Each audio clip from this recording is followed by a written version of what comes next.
আকাশে এখনো বারুদের গন্ধ, রাত পেরিলেও কমেনি উত্তেজনা। গোলাগুলির শব্দ থেমেছে, কিন্তু ঘোষণা এসেছে আরও বড় কিছু শেষ হয়ে যাওয়ার। এ যেন উত্তেজনা বেড়েই চলছে।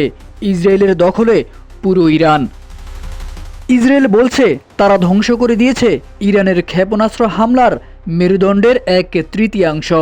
শুধু তাই নয়, দাবি করছে তেহরানের আকাশসীমা তাদের পূর্ণ নিয়ন্ত্রণে। এর ফলে ইরানের হামলা চালানোর সক্ষমতা একেবারেই দুর্বল হয়ে পড়েছে।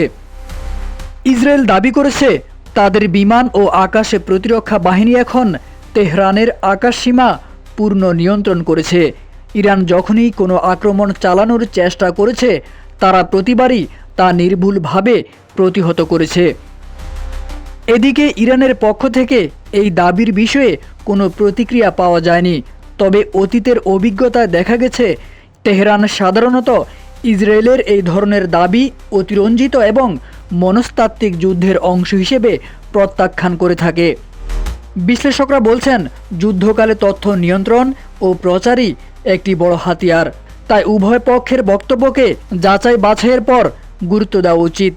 তবে যদি ইসরায়েলের দাবি সত্যি হয়, তাহলে এটি মধ্যপ্রাচ্যের সামরিক ভারসাম্যে বড় ধরনের প্রভাব ফেলবে বলে ধারণা করা হচ্ছে।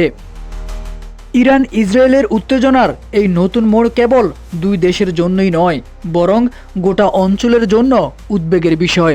এক পাশে হামলা, অন্য পাশে জবাব। এর মাঝখানে কাঁপছে কূটনীতি, শঙ্কায় সাধারণ মানুষ।